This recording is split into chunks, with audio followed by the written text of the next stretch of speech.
Ivy had learned to keep her mouth shut. In a world where wolves were judged by the power of their howl, a voice like hers was a liability. Too soft, they said, too quiet, too weak. She had heard the words so many times that they had carved themselves into her bones, become part of the architecture of who she was. Other wolves commanded attention when they spoke. Ivy barely commanded a whisper. The choosing ceremony happened every spring when unmated wolves from across the kingdom gathered to present themselves before the Alpha King. It was meant to be an honor, a chance to be selected for service in the royal household, or even, for the luckiest few, to catch the eye of an alpha seeking a mate. Girls spent months preparing their finest dresses and practicing their howls, hoping to prove their worth with a single powerful cry. Ivy had attended 5 ceremonies. 5 times she had stood in the line of hopefuls, opened her mouth, and produced a howl so faint that the judges had to lean forward to hear it. 5 times she had been passed over without a second glance. 5 times she had walked home in silence while her packmates whispered behind her back. This year, she hadn't planned to attend at all. What was the point? She was 23 now, well past the age when most wolves found their place in the world. Her mother had stopped asking about marriage prospects. Her father barely looked at her anymore. She had become invisible in her own home, a ghost drifting through rooms where no one noticed her presence. But her younger sister Bryn had begged her to come. Bryn was 18 and beautiful, with a howl that could shake the rafters and a confidence Ivy had never possessed. She wanted her older sister there for support, she said. She wanted someone to celebrate with when she was chosen. So Ivy stood at the edge of the great hall, wrapped in a borrowed dress that had seen better days, and watched the ceremony unfold without her. The hall was magnificent, all soaring columns and stained glass windows that painted the marble floors in shades of ruby and gold. Hundreds of wolves had gathered to witness the proceedings, hopeful candidates in their finest gowns, proud families clutching handkerchiefs, and at the center of it all, elevated on a throne of carved obsidian, the Alpha King himself. Ivy had never seen him this close before. King Ronan was younger than she expected, perhaps 30, with dark hair that fell across his forehead and eyes the color of a winter storm. He sat with the stillness of a predator at rest, his gaze sweeping over the candidates with an expression of profound boredom. Rumors said he had been through 7 choosing ceremonies without selecting a mate. Rumors said he was cursed, or cold-hearted, or simply impossible to please. Looking at him now, Ivy thought he just seemed tired. The ceremony progressed in the usual fashion. One by one, the candidates stepped forward, stated their names, and released their howls. Some were powerful and commanding, others were melodic and sweet. A few were underwhelming, met with polite applause and sympathetic glances. Bryn's turn came, and her howl rang through the hall like a bell, earning murmurs of approval from the assembled crowd. Ivy smiled and clapped for her sister, genuinely happy for her success. Bryn would be chosen. Bryn would go on to serve in the palace, maybe even catch the eye of some handsome lord. And Ivy would return home to her quiet life, forgotten once again. She slipped away before the ceremony ended, needing air, needing space, needing to escape the weight of all those voices that were everything hers would never be. She found her way to a small courtyard behind the great hall, empty and silent, with a fountain burbling softly in the center and climbing roses spilling over the stone walls. And there, alone in the moonlight, Ivy did the only thing that had ever made her feel whole. She sang. The melody rose from her throat like water from a spring, soft and clear and achingly beautiful. It was an old lullaby her grandmother had taught her, a song about starlight and lost love and the ache of longing for something just out of reach. When Ivy spoke, her voice was barely a whisper. But when she sang, something transformed. The notes carried through the night air, weaving between the roses, filling the courtyard with a sound that seemed to come from somewhere beyond the mortal world. She didn't know anyone was listening. She didn't see the shadow that appeared in the archway behind her, didn't notice the figure that stood frozen in the darkness, gray eyes wide with something that looked almost like recognition. She simply sang, lost in the music, unaware that her life was about to change forever. When the last note faded into silence, a voice spoke from behind her. "Who are you?" Ivy spun around, her heart slamming against her ribs. The Alpha King stood in the archway, his expression no longer bored or tired. He was staring at her like she was something impossible, something miraculous, something he had been searching for his entire life. "I asked you a question," he said, stepping closer. "Who are you? And why have I never heard that voice before?" Ivy's voice abandoned her completely. She stood frozen in the moonlight, her mouth opening and closing like a fish pulled from water, while the Alpha King closed the distance between them. Up close, he was even more imposing, tall and broad-shouldered, radiating a power that made her wolf want to curl up and submit. But his eyes held no cruelty, only a fierce, burning curiosity that pinned her in place. I I'm no one," she finally managed, the words barely audible. "Just a candidate who failed the ceremony. I'm sorry, I didn't mean to trespass. I'll go." She tried to move past him, but his hand shot out and caught her wrist. The touch sent a jolt of electricity through her veins, and she gasped, her eyes flying to his. Something flickered in his expression, surprise, perhaps, or recognition, before it was quickly masked. "You didn't fail anything." His voice was low, rough at the edges. "I watched every candidate in that hall tonight. Not one of them could do what you just did. That wasn't a howl. It was something else entirely. Something I've never heard before." Ivy's cheeks burned with embarrassment. "It's just singing. It doesn't mean anything. I can't howl properly, Your Majesty. My voice is too weak. Everyone knows that. Everyone is wrong." He released her wrist, but he didn't step back.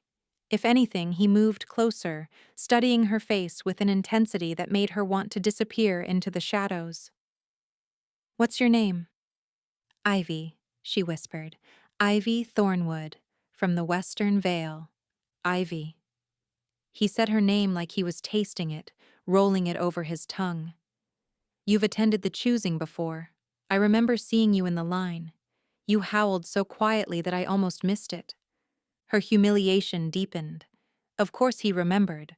Of course her failure had been notable enough to stick in his mind. "As I said, Your Majesty, I'm no one. My sister is inside, Bryn Thornwood. She has a magnificent howl. She's the one you should be speaking with." "I don't want to speak with your sister." The words came out sharp, almost impatient. "I want to speak with you. I want to know how a wolf with a voice too soft to be chosen can sing like that." Ivy didn't have an answer. She had never understood it herself, why speaking and howling felt like pushing a boulder uphill, while singing felt like breathing. Her grandmother had called it a gift from the old gods, a blessing disguised as a curse, but her grandmother had been dead for 10 years, and no one else had ever seen it as anything but strange. "I don't know," she admitted. "I've always been this way. It doesn't matter. It's not useful." "Not useful." He laughed, a short, humorless sound. "Do you have any idea what your voice did to me just now? I was in the middle of enduring another insufferable ceremony, counting the minutes until I could escape, and then I heard something coming from the courtyard, something that made my wolf stop pacing for the first time in years." He stepped closer still, and Ivy's back pressed against the edge of the fountain. "My wolf has been restless since I came of age. Nothing soothes him, nothing calms him. But when you sang, he went completely still." Ivy stared at him, uncomprehending. "I don't understand." "Neither do I." His gray eyes searched her face. "But I intend to find out. You will return to the palace with me tonight. You will stay as my guest until we understand what this is. Panic clawed at her throat. I can't. My family is expecting me. My sister will be informed that you have been selected for special service to the crown. He said it like it was already decided, like her protests were merely formalities to be swept aside. You will have your own chambers, your own attendants, everything you require. This is not a punishment, Ivy. It's an opportunity. An opportunity for what? The question came out sharper than she intended, a flash of spirit breaking through her usual meekness. Something shifted in his expression.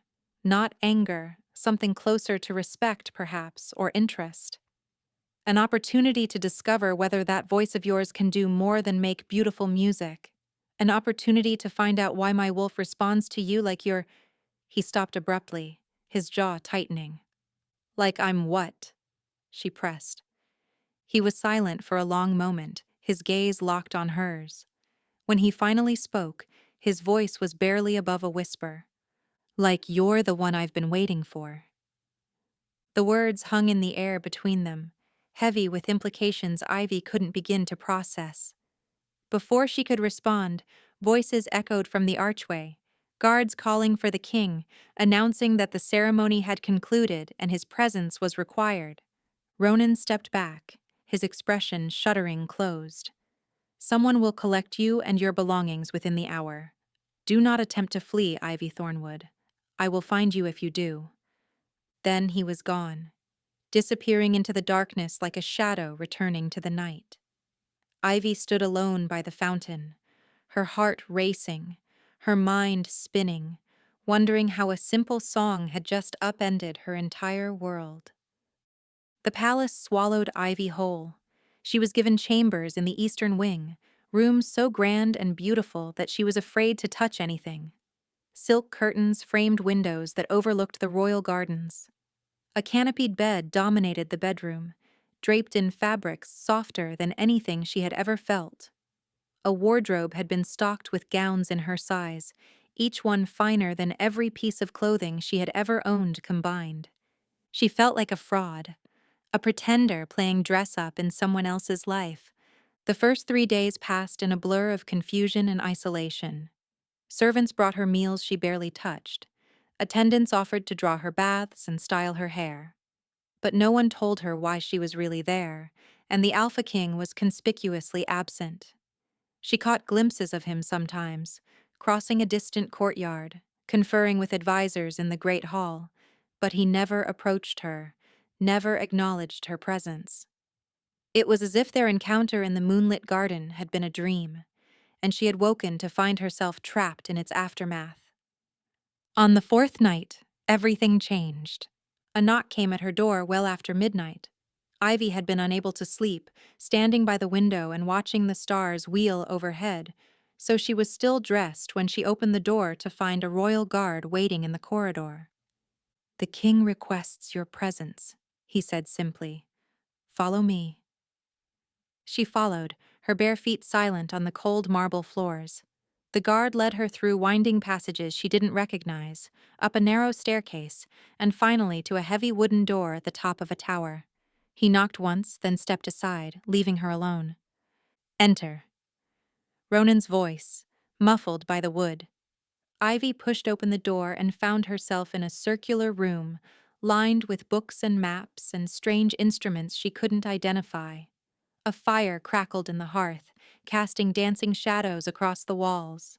And at the center of it all sat the Alpha King, slumped in a chair with his head in his hands, looking nothing like the commanding figure she had met in the garden.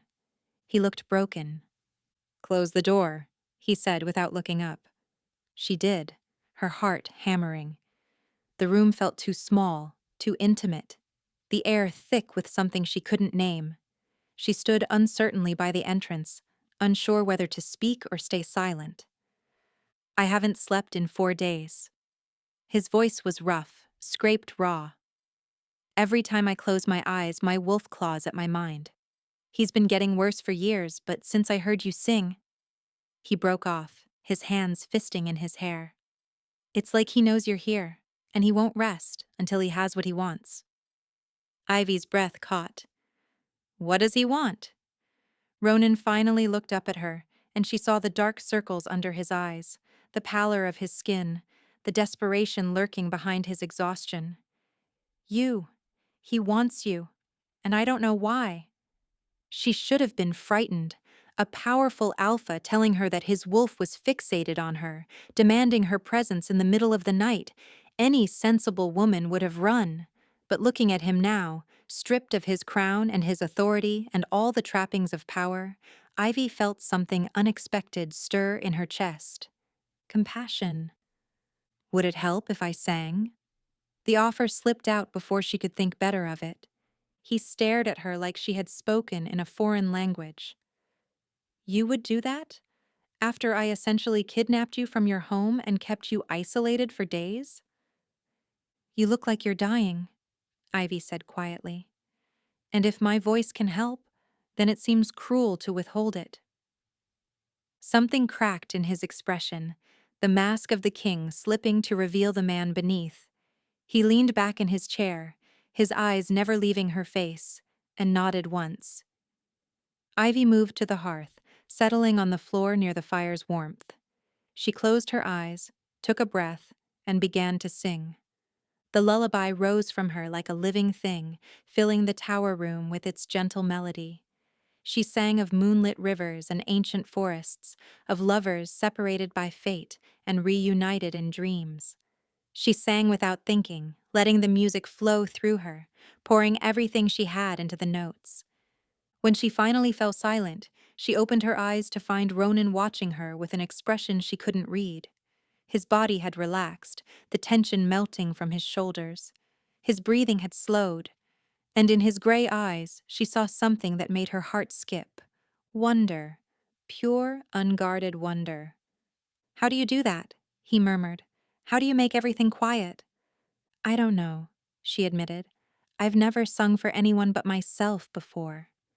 He reached out, his fingers brushing her cheek so gently she almost wondered if she had imagined it. Then I'm honored to be the first. For a long moment, they simply looked at each other, the fire crackling between them, the rest of the world fading away. And Ivy realized, with a mixture of terror and exhilaration, that she didn't want to leave this tower. She didn't want to leave him. The nightly visits became a ritual. Each evening after the palace fell quiet, a guard would appear at Ivy's door and escort her to the tower. Each evening, she would find Ronan waiting by the fire, worn thin by another day of fighting his restless wolf. And each evening, she would sing until the tension drained from his body and something like peace settled over his features. They began to talk. At first, it was simple things, questions about her life in the Western Vale, her family, her memories of the grandmother who had taught her to sing. Ivy found herself opening up in ways she never had before, sharing stories she had kept locked away for years. And slowly, hesitantly, Ronan began to share his own. I was never supposed to be king, he told her one night, staring into the flames. My older brother Calder was the heir. He was everything a future king should be, strong, confident, beloved by the people. I was the spare, the shadow, the one nobody expected anything from. Ivy sat on the floor near his chair, her legs tucked beneath her. What happened to him? He died. The word fell like a stone into still water. 8 years ago, on the night of his wedding, there was an attack, rogues who had infiltrated the celebration.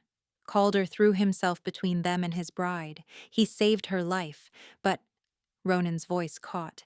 He bled out in my arms before the healers could reach him. The grief in his voice was raw, even after all these years. Ivy reached out instinctively and laid her hand over his where it rested on the arm of the chair. He went still at the touch, his gray eyes finding hers. I'm sorry, she said softly. That must have been devastating. It broke something in me. He turned his hand over, his fingers lacing through hers.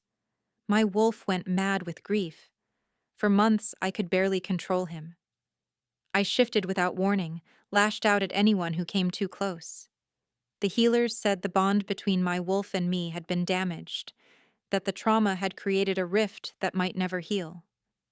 Ivy thought of his restless wolf, the sleepless nights, the desperation she had seen in his eyes that first night in the tower. Is that why he won't settle? Because he's still grieving? Partly. But it's more than that. Ronan's grip on her hand tightened. When Calder died, I was forced to take the throne.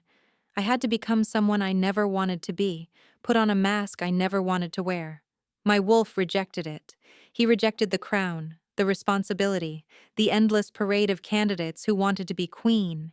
He was waiting for something, and until I heard you sing, I had no idea what it was. Her heart stuttered.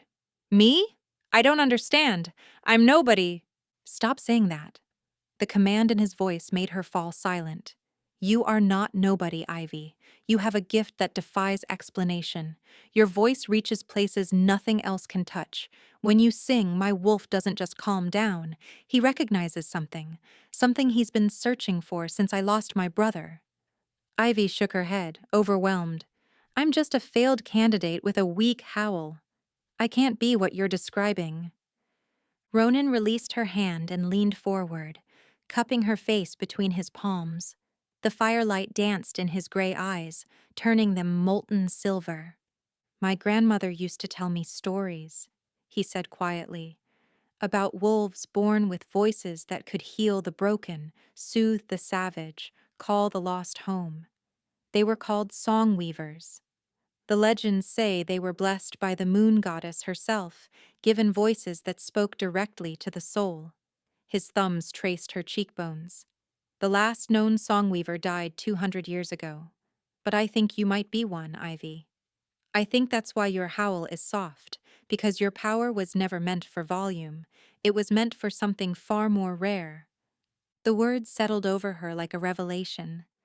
All her life, she had been told her voice was a weakness, a failing, a curse.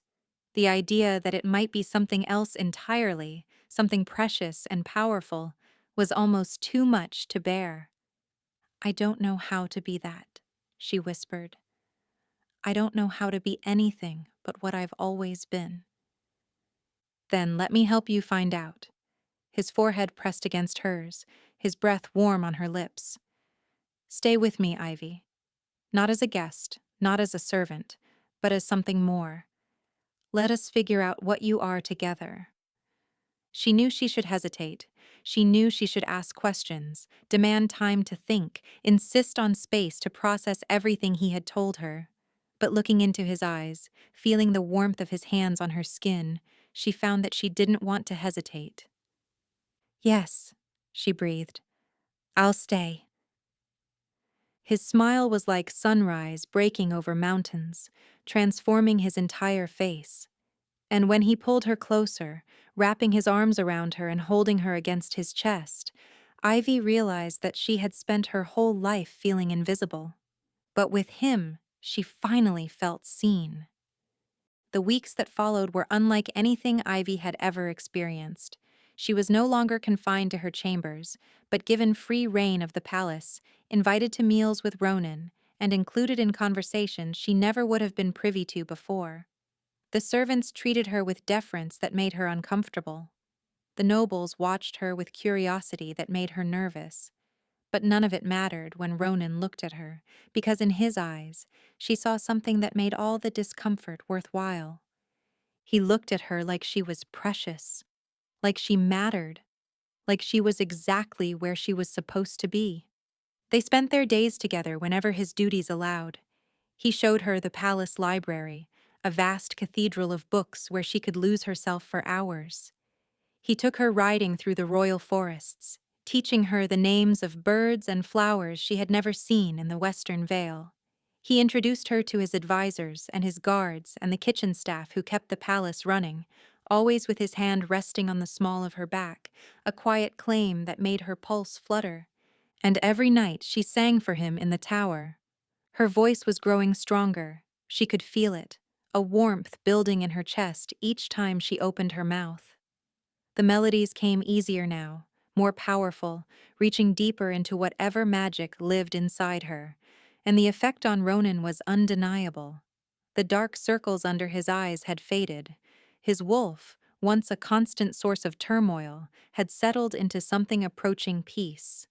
He smiled more. He laughed. He touched her with increasing frequency. A brush of fingers, a hand on her shoulder, a tuck of hair behind her ear, as if he couldn't help himself. Ivy was falling in love with him. She knew it with the same certainty she knew the sun would rise. Every moment in his presence made her heart swell. Every night apart left her aching for the morning. She had spent her entire life believing she was meant to be alone, and now she couldn't imagine a future without him in it. On the night of the spring festival, everything changed. The palace was alive with music and laughter, nobles and servants alike celebrating the turn of the season. Ronan had been pulled away by his duties, forced to make appearances and accept well wishes from visiting dignitaries. Ivy had retreated to the tower to wait for him, curled up by the fire with a book she wasn't really reading. When he finally appeared, he was breathless, his formal jacket discarded somewhere along the way, his hair disheveled from running his hands through it. He closed the door behind him and leaned against it, his gray eyes finding hers across the room. "I've been thinking about you all night," he said. "Every conversation, every toast, every tedious diplomatic exchange, all I could think about was getting back to you." Ivy set down her book, her heart racing. "You're the king. You have responsibilities." "I know." He crossed the room in long strides, dropping to his knees before her chair. "But you're more important. You're the only thing that matters." She reached out to touch his face, her fingers trembling as they traced the line of his jaw. "Ronan, I love you." The words tumbled out of him like they had been fighting to escape for weeks. "I've been trying to find the right moment, the right words, but there's nothing eloquent about how I feel. I just love you, Ivy. Completely. Desperately. In a way I never thought I was capable of." Tears pricked at her eyes. She had spent so long being overlooked, so long believing that love was something that happened to other people. And now this man, this king, was kneeling before her, offering her everything she had never dared to want. "I love you too," she whispered. "I think I've loved you since that first night in the garden. I was just too afraid to admit it." His smile was radiant, transforming his stern features into something young and unburdened. He surged forward and captured her lips with his, and the kiss was everything Ivy had imagined and more. It was soft and fierce and full of promise, his hands cupping her face like she was something infinitely precious. She melted into him, her fingers tangling in his hair, and felt something click into place inside her chest. Her wolf, quiet for so long, finally lifted its head and howled. Ronan pulled back with a gasp, his eyes wide. "Did you feel that?" She nodded, unable to speak. Something had shifted between them, a connection forming that went beyond words or touch. She could feel him now, his heartbeat echoing in her chest, his emotions brushing against her own like a second pulse. "The mate bond," Ronan breathed. "Ivy, you're my mate. You've been my mate all along." She stared at him, the weight of his words settling over her like a crown. Not just a song-weaver, not just a lover. His mate, chosen by fate, bound by something older and deeper than either of them could comprehend. "Is that why your wolf recognized me?" she asked. "Is that why my voice affects you so strongly?" "I think so." He pressed his forehead to hers, laughing with pure joy. "I think we were always meant to find each other. It just took us a while to get there." She kissed him again, pouring all her love and relief and wonder into the press of her lips. Outside the tower, the festival continued, music and laughter drifting up from the gardens below. But in this moment, there was only the two of them, wrapped in firelight and fate, finally exactly where they belonged. The announcement of their mating sent shockwaves through the kingdom. Within hours of Ronan's public declaration, whispers had spread from the palace to the farthest villages. The Alpha King had chosen a mate at last, not a noble daughter or a foreign princess, but a common wolf from the Western Vale, a wolf who had failed the choosing ceremony 5 times, a wolf whose voice was too soft to howl.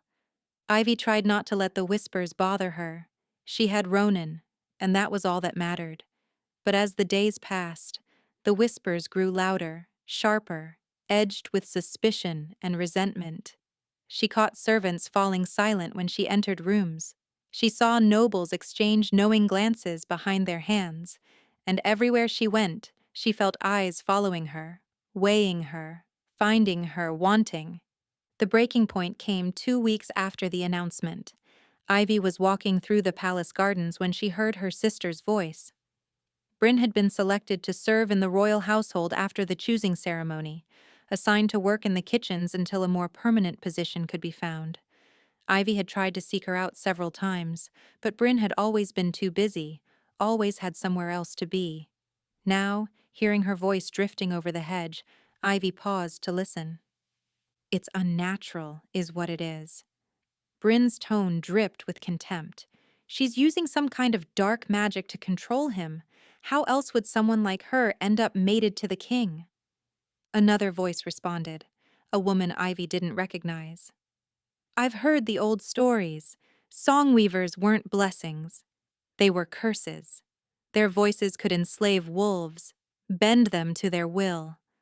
What if that's what she's doing to His Majesty? That's exactly what she's doing. Bryn laughed bitterly. My sister has always been pathetic, weak, invisible, and now suddenly she's the queen? Please, she must have bewitched him. It's the only explanation. The words carved through Ivy like knives. Her own sister, her own blood, standing in the garden and calling her a monster. She fled before they could see her, running blindly through the corridors until she found herself in the tower room, gasping for breath, tears streaming down her face. This was her sanctuary, the place where she and Ronan had built something beautiful. But even here, she couldn't escape the poison spreading through the palace. She didn't tell Ronan what she had heard. She couldn't bear to see the pain in his eyes, couldn't stand the thought of him defending her against her own family. So she smiled and sang and pretended everything was fine, even as the whispers grew louder and the looks grew colder, and the court began to turn against her. Then the petition arrived. A group of nobles, led by Lord Vasher, a cold-eyed man who had been one of Ronan's father's closest advisors, presented a formal request to the council. They demanded an investigation into Ivy's influence over the king. They claimed her songweaver abilities were a form of mind control, that she had enslaved the Alpha King through dark magic, that the mate bond itself was a fabrication designed to seize power. Ronan was furious. He stormed into the council chamber and tore the petition to shreds, his wolf rising so close to the surface that his eyes flashed gold. But the damage was done. The accusation was public now, spreading through the kingdom like wildfire, and Ivy could see in the faces of the council members that some of them believed it. "This is madness," Ronan snarled that night in the tower. He paced before the fire like a caged animal, his hands clenched at his sides. "They're accusing you of witchcraft, of enslaving me, as if I don't have a mind of my own. Maybe they're right to question it." Ivy's voice was hollow. She sat curled in her chair, her arms wrapped around herself. "Maybe I am controlling you somehow. Maybe everything you feel for me is just... Don't." He stopped pacing and dropped to his knees before her, gripping her hands in his. "Don't let them poison what we have. I love you, Ivy. Not because of your voice, not because of some magic. I love you because you're kind and brave and beautiful, because you see me as a man instead of a crown, because when I'm with you, I finally feel like myself." "But what if—" "There is no what if." His gray eyes blazed with certainty. "The mate bond doesn't lie. My wolf chose you because you're my other half, and I will tear apart anyone who tries to take you from me." His ferocity should have comforted her. Instead, it made her afraid, not of him, but of what he might do to protect her, of the war that was brewing in his own court, of the darkness gathering on the horizon, waiting to swallow them both. "I won't let you destroy yourself for me," she whispered. "If my presence is causing this much chaos—" "Don't even think about leaving." His grip on her hands tightened. "Promise me, Ivy. Promise me you won't run." She looked into his eyes and saw the fear beneath the fury, the same fear she had seen that first night in the tower when he had begged her to sing because his wolf wouldn't let him sleep. He had lost his brother. He had lost 8 years to grief and restlessness. He couldn't bear to lose her too. "I promise," she said. "I won't run." But even as she spoke the words, she wondered if staying would destroy them both. The trial was announced 3 days later. Despite Ronan's protests, the council had voted to proceed with a formal inquiry into Ivy's influence. Lord Vasher had gathered enough supporters to force the issue, citing ancient laws that required any accusation of magical manipulation against the crown to be investigated. Ronan could overrule them, but doing so would risk civil war. The noble houses were already choosing sides, and tensions were rising by the hour. "I'll testify," Ivy said quietly. They were in the tower, the fire burning low, the weight of the coming days pressing down on them both. "I'll stand before the council and let them question me. If they see that I have nothing to hide, they'll twist everything you say." Ronan's voice was bitter. "Vasher has been waiting for an opportunity like this for years. He resented my father, and he resents me. He doesn't care about the truth. He just wants to destabilize the crown." "Then we give him nothing to destabilize." Ivy took his hands, forcing him to meet her eyes. "I won't hide, Ronan. I won't let them say I'm afraid to face their accusations. If my voice is truly a gift and not a curse, then let me prove it." The trial took place in the Great Hall, before a crowd of nobles and commoners alike. Ivy stood at the center of the room, dressed in simple white, her heart pounding so hard she thought it might crack her ribs. Ronan sat on his throne, his expression carved from stone, his hands gripping the armrests until his knuckles went white. He had wanted to stand beside her, but tradition demanded the accused face the council alone. Lord Vasher led the questioning. His voice was smooth as silk and twice as dangerous. "You claim your voice has the power to soothe wolves," he said, circling her like a predator. "To calm the restless, to heal the broken. Is this not, by definition, a form of control?" "It's comfort," Ivy replied, keeping her voice steady. "Nothing more. I cannot force anyone to do anything. I can only offer peace." And yet the king, a man known for his iron will and unshakable resolve, suddenly claims you as his mate after hearing you sing a single time. Vasher's smile was cold. "That seems like quite a coincidence." "The mate bond is sacred," Ivy said. "It cannot be manufactured or manipulated. Ask any wolf in this kingdom. The mate bond requires both parties to recognize each other." Vasher turned to face the crowd.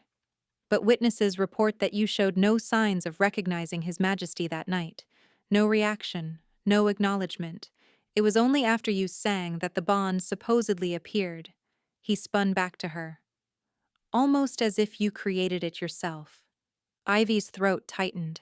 He was twisting everything, making her gift sound like a weapon. She looked to Ronan, saw the rage burning in his eyes, and knew he was barely holding himself back from stopping this farce. "I didn't know what I was," she said quietly. "I didn't know what my voice could do. The bond was a surprise to both of us." "How convenient." Vasher waved a hand dismissively. "I call Lady Bryn Thornwood to testify." Ivy's blood turned to ice as her sister stepped forward. Bryn wouldn't meet her eyes, her face pale but determined. She looked like a stranger, this girl Ivy had grown up with, protected, loved despite everything. Lady Bryn, Vasher said smoothly, you know the accused better than anyone. Tell us, has she always possessed this ability? She's always been strange. Bryn's voice trembled slightly. Our grandmother filled her head with stories about ancient magic. Ivy was obsessed with them. She used to practice in secret, singing to animals in the forest, making them follow her. She finally looked at Ivy, and there was something terrible in her eyes. I think she's been planning this for years, waiting for the chance to use her power on someone important. The crowd erupted into murmurs. Ivy felt the room spinning around her sister's betrayal cutting deeper than any blade. That's not true, she whispered. Bryn, why are you doing this? Because someone has to protect the kingdom from you. Bryn's voice broke. You were always so pathetic, so weak, and now suddenly you're going to be queen? It's not right. It's not natural. Ivy understood then. This wasn't about protecting the kingdom. This was about jealousy. Years of it, festering beneath the surface. Bryn had always been the golden child, the one with the powerful howl and the bright future. She couldn't stand that Ivy had found something greater. Before she could respond, the doors of the great hall burst open. A guard rushed in, his face pale with terror. Your Majesty! Rogues have breached the northern wall! They're inside the palace! Chaos erupted. Nobles screamed and fled. Guards drew their swords. And in the confusion, Ivy felt hands grab her from behind, rough hands that clamped over her mouth and dragged her toward a side door. She caught one last glimpse of Ronan fighting through the crowd toward her, his eyes wild with fear, her name on his lips. Then the darkness swallowed her whole. When she woke, she was in a cell, chains around her wrists, Lord Vasher's cold smile floating above her. The rogues were a useful distraction, he said softly. Now, little Songweaver, let's see just how powerful that voice of yours really is. The cell was deep beneath the palace, carved from stone so old it predated the kingdom itself. Torches flickered on the walls, casting dancing shadows that made Vasher's face look almost demonic. Ivy tested her chains, but they held fast, cold iron biting into her wrists. What do you want from me? She demanded, refusing to let her voice tremble. Vasher crouched before her, his cold eyes gleaming with something that looked almost like hunger. I want what every ambitious man wants, power, and you, little Songweaver, are going to give it to me. I would never help you. Not willingly, perhaps. He reached into his coat and withdrew a small vial filled with shimmering liquid. Do you know what this is? It's called Moonsbane, an ancient compound used centuries ago to control songweavers. It doesn't silence your voice. It binds it. Once you drink this, you'll sing whenever I command. You'll soothe whoever I tell you to soothe. You'll become my weapon, and I'll use you to bring every wolf in this kingdom under my control. Horror flooded through her. She thought of Ronan, of the peace her voice brought him, and imagined that same power twisted into chains. Vasher would use her to enslave everyone she loved. They'll stop you, she said. Ronan will tear this palace apart looking for me. Ronan is dealing with the rogues I let through the gates. By the time he realizes you're missing, you'll already belong to me. Vasher uncorked the vial, and a bitter smell filled the cell. Now open your mouth like a good girl, and this will all be over quickly. Ivy clamped her lips shut, twisting away from his reaching hand. He grabbed her jaw, fingers digging painfully into her skin, and forced her head back. She could feel the cold glass pressing against her lips, could smell the poison that would steal her will. And something inside her snapped. Her wolf, dormant for so many years, surged forward with a fury she had never known. Power flooded through her veins, hot and bright, and when she opened her mouth, what emerged wasn't a scream. It was a howl. Not the weak, pitiful sound that had marked her as worthless for so long.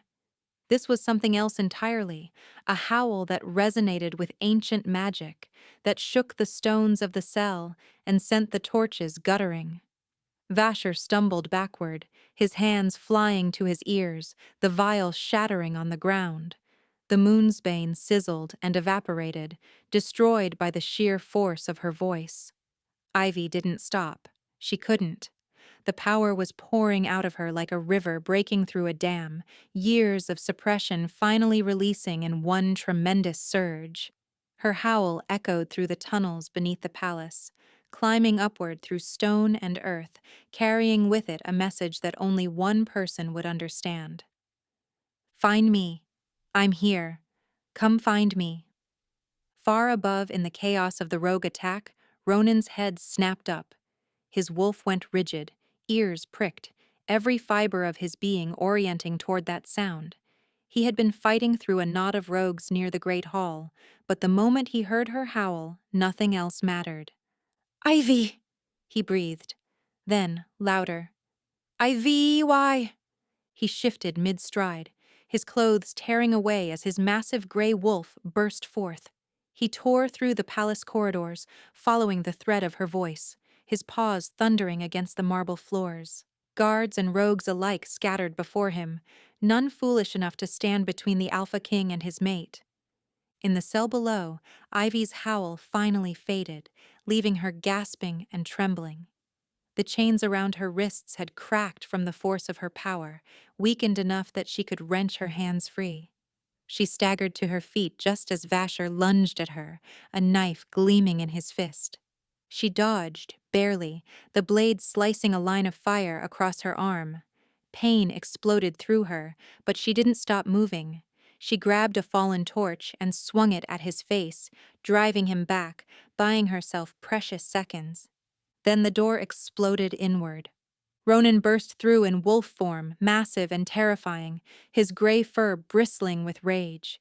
He saw Vasher with the knife, saw the blood on Ivy's arm, and his snarl shook the very foundations of the cell. Vasher tried to run. He didn't get far. Ronan's jaws closed around his ankle, dragging him down. The knife clattered away. Vasher screamed, high and desperate, as the Alpha King pinned him to the stone floor with one enormous paw. "Ronan, wait!" Ivy's voice was hoarse, but it carried. "Don't kill him, not yet. He needs to face justice. The kingdom needs to see what he really is." For a long moment she thought he wouldn't listen. His wolf was in control, driven by the primal need to destroy the threat to his mate. But then his gray eyes found hers, and something in them softened. He shifted back to human form, one hand still pinning Vasher to the ground, and looked at her with an expression that held more love than she had ever seen. "You howled," he said, wonder breaking through the fury. "Ivy, you finally howled." Despite everything, the pain, the fear, the chaos still raging above them, she smiled. "I did," she whispered, "and you found me." The trial of Lord Vasher took place 3 days later, in the same great hall where Ivy had once stood accused. But this time she sat beside Ronan on the throne, her arm bandaged but healing, her head held high. The nobles who had whispered about her watched in silence as their champion was dragged before the court in chains. Vasher's crimes were laid bare for all to see. The orchestrated rogue attack, the kidnapping of the king's mate, the Moonsbane and his plans to use a songweaver as a weapon of control. Witnesses came forward, guards who had been bribed, servants who had overheard conversations, even some of the rogues themselves, captured during the attack and eager to trade information for mercy. By the end of the proceedings, there wasn't a soul in the kingdom who doubted Vasher's guilt. He was sentenced to death. Ivy watched him being led away and felt nothing but relief. The nightmare was finally over. Bryn's fate was more complicated. She had testified against her own sister, had called her dangerous and unnatural, had helped fuel the suspicion that nearly destroyed everything. But she hadn't known about Vasher's true plans. She had been a pawn, manipulated by her own jealousy and resentment. Ivy found her in the kitchens the day after the trial, scrubbing pots with red-rimmed eyes. Bryn looked up when she entered, and her face crumpled with shame. "I'm sorry," she whispered. "Ivy, I'm so sorry. I didn't know what he was going to do. I just wanted—" She broke off, tears streaming down her cheeks. "I was so jealous. My whole life, I was the special one, the strong one, and then you found something I could never have, and I couldn't stand it." Ivy stood in silence for a long moment, letting the words settle. The wound of her sister's betrayal was still fresh, still raw. But looking at Bryn now, small and broken and drowning in regret, she found that her anger had faded into something softer. "I forgive you," she said quietly. "Not because what you did was forgivable, but because holding on to this hatred will only poison us both." She stepped closer, laying a hand on her sister's shoulder. "Go home, Bryn. Make a life for yourself. And maybe, someday we can try to be sisters again." Bryn nodded, unable to speak, and Ivy left her there among the pots and pans, a chapter of her old life finally closing behind her. That evening, Ronan took her to the tower, but instead of the familiar room with its books and fire, he led her up a narrow staircase she had never noticed before, through a hidden door, and out onto the roof. The night sky stretched above them, vast and glittering with stars, and the kingdom spread below like a tapestry of lights and shadows. "I used to come here when I was young," Ronan said, standing beside her at the edge. "After my brother died, this was the only place I could breathe. I would sit up here for hours, watching the stars, wondering if he could see me." Ivy slipped her hand into his.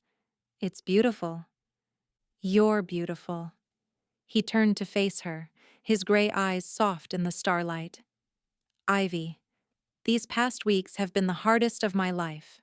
Watching you stand trial, losing you to Vasher, thinking I might never—" His voice cracked.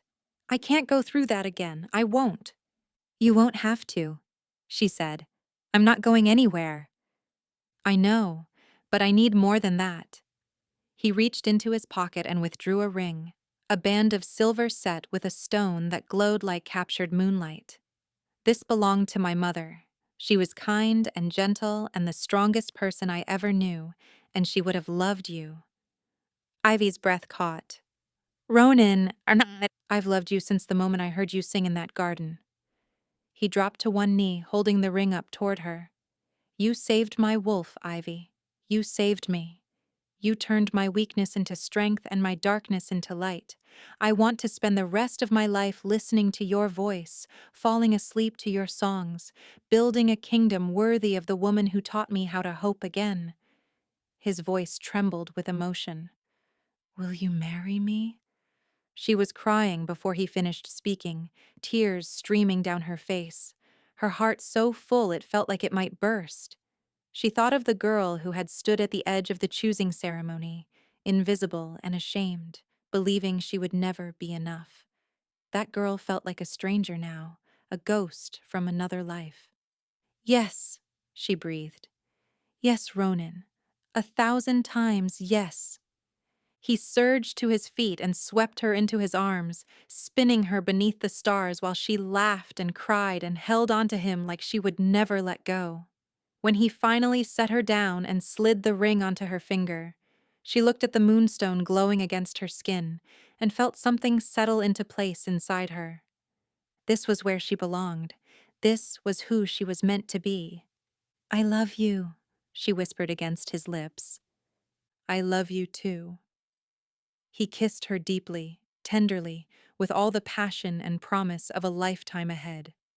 "My mate, my queen, my song weaver." Above them, the stars burned bright, and somewhere in the distance, a wolf began to howl. The wedding took place on the summer solstice, when the days stretched long and golden, and the palace gardens bloomed with flowers of every color. Wolves traveled from every corner of the kingdom to witness the ceremony, nobles and commoners alike, united in their curiosity about the soft-voiced girl who had captured their king's heart. Ivy walked down the aisle in a gown of silver and white, moonstone beads woven through her dark hair like captured stars. She had no family to give her away. Her parents had passed years ago, and Bryn had returned to the Western Vale to rebuild her life, but she didn't mind. She walked alone, her head held high, because she had learned that strength didn't come from others, it came from within. Ronan waited at the altar, resplendent in black and silver, his gray eyes shining with tears he didn't try to hide. When she reached him and placed her hands in his, she felt their bond pulse between them, warm and steady and unbreakable. "You once told me your voice was too soft to be chosen," Ronan said when it came time for his vows. "But I have never heard anything more powerful. You called to me across a crowded ceremony. You soothed my wolf when nothing else could. You howled so loudly that it shook the foundations of this palace and led me straight to your side." He squeezed her hands, his voice thick with emotion. "I choose you, Ivy. Not because fate demanded it, but because loving you is the easiest thing I have ever done." Ivy smiled through her tears. "I spent my whole life believing I was broken," she said. "Too quiet, too weak, too invisible to matter. But you saw me, Ronan. You heard the parts of me I had learned to hide, and you called them beautiful." She lifted his hands to her lips and pressed a kiss to his knuckles. "I choose you too. Today, tomorrow, and every day after. My king, my mate, my home." The officiant pronounced them married, and when Ronan kissed her, the crowd erupted into cheers that echoed across the kingdom. But Ivy barely heard them. All she could feel was the warmth of his arms around her, the steady beat of his heart against her own, and the knowledge that she would never be invisible again. The months that followed were the happiest of her life. She sang for Ronan every night, and the bond between them grew stronger with each melody. His wolf, once restless and tormented, had become calm and content, finally at peace after years of searching. The kingdom flourished under their rule, and whispers of the Songweaver Queen spread far and wide, not with suspicion, but with wonder. On the first anniversary of their wedding, Ivy gave Ronan a gift that left him speechless. "Twins," the healer confirmed, beaming. "A boy and a girl. Both strong, both healthy." Ronan stared at her, his mouth opening and closing without sound. Then he let out a whoop of joy, swept her into his arms, and spun her around until they were both dizzy with laughter. "Twins," he repeated, pressing his forehead to hers. "We're going to have twins." Ivy placed his hand over the gentle swell of her belly and smiled. "I hope they have your eyes," she said. "And maybe, if we're lucky, my voice." He kissed her softly, reverently. "They'll be perfect, just like their mother." That night, Ivy stood on the tower rooftop where Ronan had proposed, looking out at the kingdom that had become her home. She thought of the girl who had hidden in shadows, afraid to speak, convinced she would never be enough. That girl felt like a memory now, a ghost from another life. She was Ivy, queen of the realm, song weaver, mate to the Alpha King who had heard her when no one else would. She was finally, perfectly, exactly where she belonged.